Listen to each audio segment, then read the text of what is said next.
नमस्कार, आप लोगों का स्वागत है मौर्य कोचिंग सेंटर में। और आज हम लोग पढ़ने वाले हैं बहुत ही इम्पोर्टेंट टॉपिक जिसका नाम है किरचॉफ का नियम। ठीक है, किरचॉफ जो हमने बात की है, किरचॉफ एक वैज्ञानिक का नाम है। यह क्लास 12th के लिए very very most important topic होता है और सभी बच्चे इसको, अगर हम हमारी उम्मीद से कि अगर सभी बच्चे इसको तैयार रखते हैं तो शायद एग्जाम में अगर पूछ देता है तो इसको आप वहां पे नोट कर सकते हैं।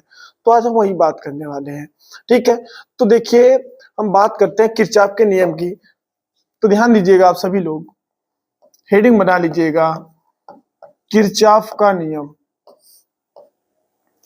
किरचॉफ के नियम। अब देखिए किरचॉफ के नियम में आप सब लोग हेडिंग बना लीजिएगा।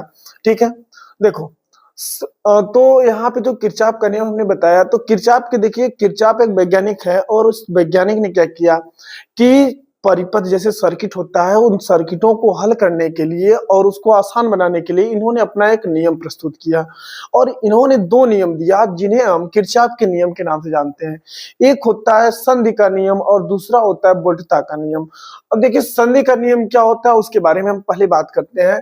तो इनके प्रथम नियम को हम लोग संधि के नियम से जानते हैं, प्रथम नियम। ठीक है, अब देखिए प्रथम नियम क्या कहता है, या इसी को संधि का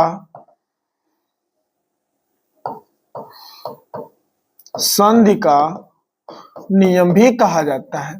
ठीक है, अब देखो जो संधि का नियम है, ये नाम से ही, यानी इसको हम अंग्रेजी में अगर बोले तो जंक्शन रूल होता है। ठीक है, JUNCTION, जंक्शन रूल। अब देखिए जंक्शन रूल यानी कि संधि का नियम क्या है। फर्स्ट लॉ तो ये बताया जाता है, जैसे अगर हम एक छोटा सा एग्जांपल लेते हैं, अगर बहुत सारी पाइपों की अगर हम कल्पना कर रहे हैं, ठीक है, इस तरह से अगर पाइप है, हम ये कह रहे हैं कि इस वाले पाइप में से 2 लीटर पानी अगर आ रहा है और इस वाले पाइप से 4 लीटर पानी आ रहा है, तो अगर हम पूछें कि इस वाले पाइप से अगर निकलेगा कितना, तो आप जाहिर सी बात कहेंगे 2 लीटर इधर से आया और 4 लीटर इधर से आया, तो हम कहेंगे क्या कि टोटल 6 लीटर पानी इस पाइप से निकलेगा। तो जस्ट एकदम सेम यही है किरचॉफ का प्रथम नियम। अब प्रथम नियम क्या कहता है उसकी लैंग्वेज हम लोग सुनते हैं। तो देखिए ये बताया जाता है कि अगर कोई संधि हो, ये हमने मान लिया कि एक संधि है। संधि का मतलब जहां पर बहुत सारी धाराएं क्या होंगी, आके मिलेंगी, तो यह संधि है। तो एक धारा हम करें इस तरह से, कई बहुत सारी धाराएं हैं। अब इसमें कुछ क्या है कि संधि की ओर आ रही हैं और कुछ संधि से दूर जा रही हैं। अब इसको हम मान लेते हैं I1 है, I2, I3, I4 और ये I5 है। तो हम देखते हैं कि संधि की ओर आ कौन कौन रहा है। तो ये भी संधि की ओर आ रहा है, ये भी संधि की ओर आ रहा है, ये भी संधि की ओर आ रहा है। तो जितनी सभी आ रहे हैं उसको हम एक तरफ लिख के जोड़ देते हैं, और जो बाहर जा रहे हैं, बाहर जाने वाले कौन है, I3 और I4। तो इसको हम नोट करते क्या है कि देखिए I1 plus I2 plus I5, ये तीनों धाराएं इस संधि की ओर आ रही हैं। इस कथन का मतलब है कि अगर जितना आ रहा है उतना ही धारा बाहर जाएगा, और जो बाहर जा रहा है उस आपस में बराबर होंगे। तो बराबर का मतलब यहाँ पे हम लिख लेंगे I3 प्लस I4। अब देखिए अगर हम एकदम सिंपल सा नॉर्मल अगर बात बोले तो बस इतना याद रखना है कि समेशन I इनकमिंग बराबर समेशन I आउट गोइंग। बस, यानी कि संधि की ओर आने वाली धाराओं का योग संधि से दूर जाने वाली धाराओं के योग के बराबर होता है। किसी संधि की ओर आने वाली धाराओं का योग और संधि से दूर जाने वाली धाराओं के योग के बराबर होता है, यानी जितनी धारा इस संधि पर आएगी उतनी ही धारा इस संधि से दूर जाएगी। ठीक है, तो ये पहला नियम था। अगर हम इसको लैंग्वेज में लिखने के लिए बात कर रहे हो तो देखिए हम इसको नोट भी कर देते हैं। क्या लिखेंगे, इस नियम के अनुसार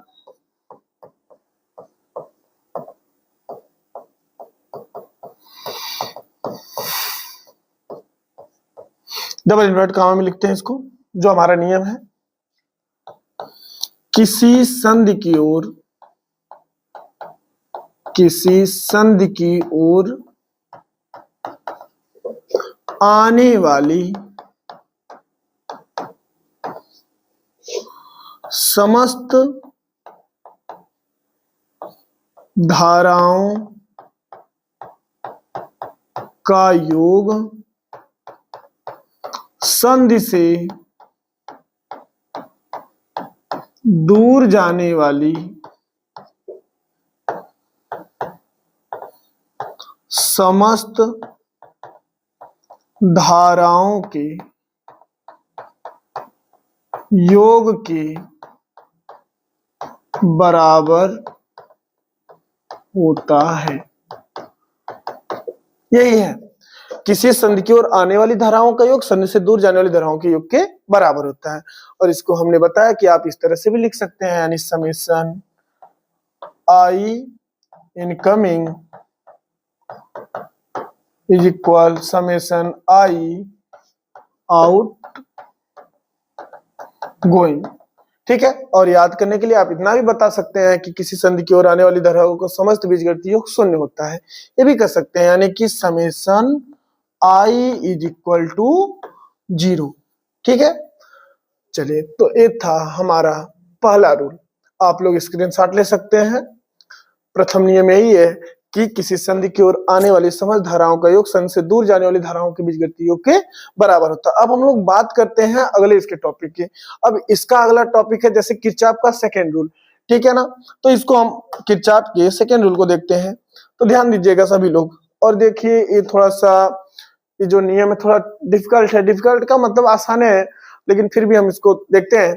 देखिएगा, हेडिंग बनाते हैं किरचॉफ का द्वितीय नियम, और इस नियम को एक और नाम से जाना जाता है वोल्टता नियम। हाँ, एक और नाम है, या वोल्टता नियम या बंद पास का नियम, बंद पास का नियम। ठीक है, अब देखिए इसके लिए पहले हम लोग आरेख बना लेते हैं। आरेख क्या होता है उसको देखते हैं।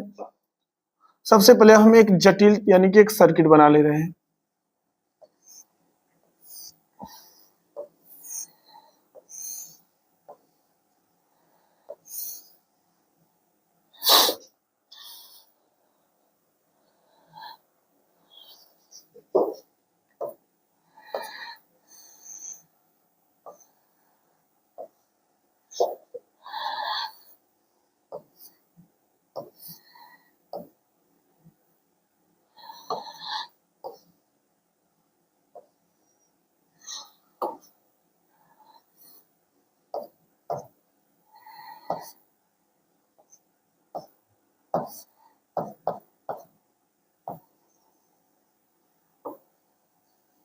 इसको नाम दे देते हैं A B C D E और एफ।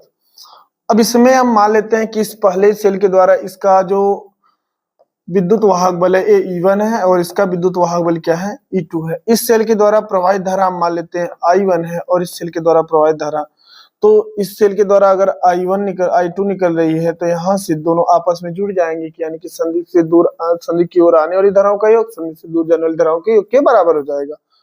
संधि का नियम लगाकर यहाँ पे अगर हम पूछे धारा कितनी हो जाएगी, तो ये धारा हो जाएगी आपकी I1 प्लस I2।